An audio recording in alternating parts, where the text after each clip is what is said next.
BJP के दिग्गज नेता और पूर्ण ये कहें कि जनता का अपार जन समर्थन जिन्हें मिला था, देवेंद्र सिंह ठाकुर जी हमारे साथ मौजूद हैं। देवेंद्र जी ने लगभग 1700 से ज्यादा वोटों से चुनाव जीतकर एक ऐतिहासिक ये कहीं इतिहास रच दिया था, जिसके बाद माना जा रहा था कि देवेंद्र सिंह ठाकुर जनपद पंचायत के उपाध्यक्ष हो सकते हैं। देवेंद्र जी, आपके दावों की तो पोल खुल गई, आपके दावों में जो दम था वो दम निकल गया और अंततः आपकी जो अध्यक्ष की उपाध्यक्ष की जो कुर्सी है उसमें सुधीर अग्रवाल जी बैठ गए।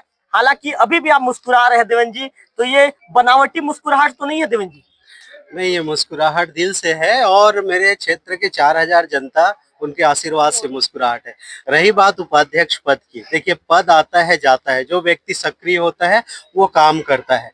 मैं भारतीय जनता पार्टी का सिपाही हूँ। देवेंद्र जी, आपने गलत कहा, पद आता है जाता है, गलत बात है देवेंद्र जी। बीजेपी के समर्थित ज्यादा जनपद पंचायत सदस्य जीत कर आए हैं, बीजेपी का अध्यक्ष बना है, पद्मया निधि बीजेपी की है, और वहां पर एक कांग्रेस का आदमी उपाध्यक्ष बन जाता है देवेंद्र जी, और आप कहते हैं पद आता है जाता है। पार्टी वाली यहाँ पर कोई बात नहीं है क्या देवेंद्र जी? बिल्कुल पार्टी वाली बात है, ये तो हम अपने शीर्ष नेतृत्व को अवगत कराएंगे।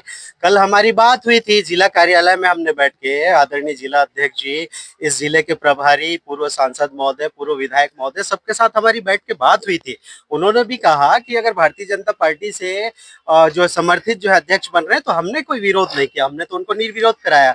रही बात उपाध्यक्ष पद की, तो वो कांग्रेस का व्यक्ति, जो कांग्रेस के पदाधिकारी है, सुधीर भाई मेरे मित्र है, हालांकि वो कांग्रेस के पदाधिकारी है, मैं भारतीय जनता पार्टी का सिपाही हूँ, मैं कैसे उनको निर्विरोध होने दे सकता था? मेरे साथ साथ और 6 लोगों का वोट मुझे मिला, मैं तो धन्यवाद ज्ञापित करूंगा। 5 मेरे साथ थे लेकिन 1 वोट मुझे एक्स्ट्रा मिला, वही मेरी जीत है। रही बात पद और आने और जाने की, अगर कोई व्यक्ति सदस्य भी सक्रिय है तो वो पूरा काम कर सकता है। ऐसा कहीं नहीं लिखा है कि उपाध्यक्ष ज्यादा काम कर लेगा। हम तो चैलेंज करते हैं, हमारी सरकार है, हमसे ज्यादा काम करके दिखा दीजिए। 1 साल बाद आप हमसे इंटरव्यू लीजिएगा, हमारे क्षेत्र का दौरा कर लीजिए और उपाध्यक्ष महोदय के क्षेत्र का दौरा कर लीजिए। अगर मेरा काम उनसे कम हुआ, अगर मेरा काम उनसे कम हुआ तो मैं खुलेआम कह रहा हूँ इस्तीफा दे दूंगा अपने पद से। यहाँ तक भी कह रहा हूँ, जनता की सेवा के लिए 24 घंटा देवेंद्र ठाकुर तत्पर था, है और रहेगा। देवेंद्र जी, मैंने जो सवाल पूछा था, आप लिंक से हट के आप जवाब दे रहे हैं। पूछिए देवेंद्र जी, मैं ट्रैक नंबर 1 के पटरी में चल रहा हूँ, तो आप भी मेरे साथ उसी पटरी में चलिए। ट्रैक नंबर 2 में मत जाइए देवेंद्र जी। देवेंद्र जी, मैंने कहा देवेंद्र जी, पद आपके हाथों से कैसे दूर चला गया, जनपद उपाध्यक्ष का पद? आखिर बीजेपी की सरकार है, बीजेपी के आप नेता हैं, बड़े मतों से आप जीत कर आए हैं, अंतर था आपकी जीत में। इसके बाद भी देवेंद्र जी, आपने ये कहा था कि जनपद पंचायत उपाध्यक्ष का मैं प्रबल दावेदार हूं, आपने इस तरह की बातें कही थी हमारे लोकल टीवी के इंटरव्यू के दौरान। उसके बाद भी आखिर सामंजस्य कैसे नहीं बैठ सका आपके जनपद सदस्यों के साथ, मैंने ये पूछा। देखिए, प्रबल दावेदार मैं था, मैंने दावेदारी किया, मैं कोई चुनाव से पीछे नहीं हटा। मैं अगर संख्या बल उनका देख के फॉर्म नहीं भरता तो मेरी दावेदारी नहीं मानी जाती। मैं तो फाइटर हूं, मैं तो क्षत्रिय कुल से आता हूं, मेरा काम जो है अन्याय के खिलाफ लड़ना है।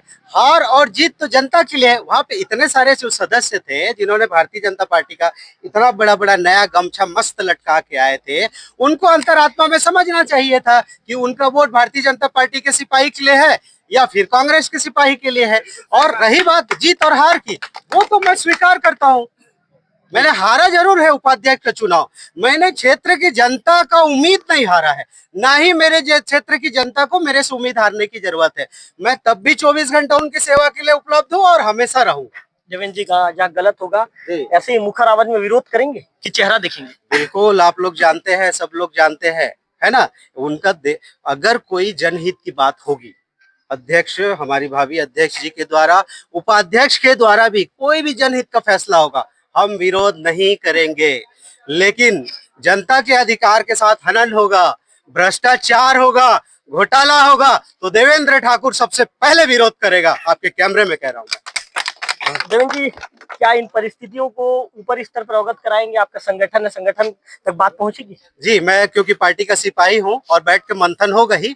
मैं माननीय जिला अध्यक्ष जी से, माननीय हमारे प्रभारी जिले के जो है आदरणीय जी से, हमारे पूर्व सांसद महोदय जो पर्यवेक्षक थे, हमारे पूर्व विधायक जी, उनसे भी मैं इस बात को पार्टी के फोरम में रखूंगा, क्योंकि ये पार्टी का मामला है, ये परिवार का मामला है। और मैं किस कारण से क्या हुआ, ये सारी जानकारी मुझे मेरे परिवार के मुखिया को भी देना है और मैं मेरे क्षेत्र की 4000 जनता को भी बताऊंगा कि मेरे साथ ऐसा ऐसा हुआ। आपने मुझे वोट देकर जिताया था, आपने कहा था अध्यक्ष और उपाध्यक्ष बने, मैंने अपना प्रयास किया, अध्यक्ष उपाध्यक्ष के लिए फॉर्म भी भरा, मैं पीछे नहीं हटा, लेकिन मुझे सफलता नहीं मिल पाया। कोई बात नहीं है, जिंदगी की यही रीत है, हार के बाद ही जीत है। देवेंद्र जी चुप कहाँ रह गई ये तो बता दीजिए। चुप क्रॉस वोटिंग में रही। भारतीय जनता पार्टी का गमछा लटकाने वाले जो लोग अपने आप को भारतीय जनता पार्टी के सदस्य वहां पे बैठ के बता रहे थे, उन्होंने क्रॉस वोटिंग किया, कांग्रेस को समर्थित किया, सीधा सीधी बात है। ये क्या पहले से सब चीज सेटअप तैयार था क्या कि क्रॉस वोटिंग करना है, कांग्रेस को उपाध्यक्ष बनाना है? आपको तो सब चीज पता है देवेंद्र जी, मुस्कुरा रहे हैं आप, और उसी मुस्कुराते हुए अंदाज में सब चीज बता दीजिए देवेंद्र जी। देखिए क्या है, 12 सदस्य भूमिगत हो गए थे। हमारे आदरणीय जो भाभी जी जो हमारी अध्यक्ष बनी है, उनके जो हस्बैंड है, मेरे मित्र है सुशील निधि जी, उनसे मेरा टाई अप चल रहा था, उनसे मेरी लगातार बात हो रही थी, क्योंकि भारतीय जनता पार्टी के समर्थक थे वो। किन्हीं कारण बस उन्होंने हमें साथ लेना सही नहीं समझा, और हम भी जो है ऐसे तो नहीं है कि हमको ना बुलाए सम्मान के साथ हम पीछे पीछे चले जाए, ऐसे तो है नहीं। क्षेत्र की जनता ने हमें उम्मीद किया था, हमको ये सोच कर वोट दिया था कि अध्यक्ष उपाध्यक्ष बनेंगे। हमने फॉर्म भरा, क्षेत्र की जनता को हमने निराश नहीं किया, हम किसी के पाले में नहीं गए, हमने अपना जो है फॉर्म भरा। सफलता नहीं मिली वो बात अलग है, लेकिन हम जो है कोशिश जरूर किए। और क्षेत्र की जनता को मैं अभी भी आश्वस्त करना चाहता हूँ आपके चैनल के माध्यम से कि आप लोगों को जो जो काम मैंने वादा किया है वो सब काम पूरा करूंगा। उसके अलावा देवभोग ब्लॉक के 53 ग्राम पंचायतों में भी जो भी किसी को भी कोई समस्या हो, देवेंद्र ठाकुर से आप फोन पे बात कर सकते हैं, मैं आपकी सेवा के लिए हमेशा उपलब्ध रहूंगा। देवेंद्र जी एक महत्वपूर्ण सवाल, क्योंकि आप डाला करते थे अपने स्टेटस में भी कई बार डाला करते थे कि मेरा लक्ष्य जिला पंचायत, मेरा लक्ष्य जनपद पंचायत।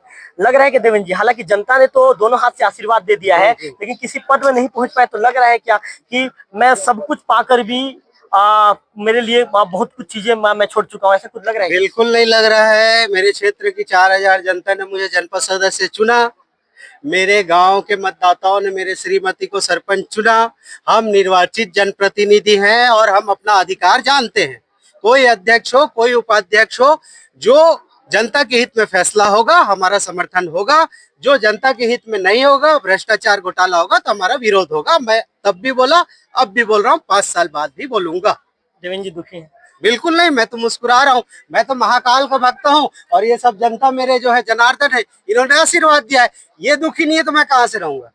तो देवेंद्र जी ने बहुत अच्छी बात ये कही, मैं महाकाल का भक्त हूँ, जब मेरी जनता दुखी नहीं है तो मैं क्यों दुखी रहूंगा। कैमरा पर्सन विक्की के साथ रविकांत तिवारी, लोकल टीवी देवभोग।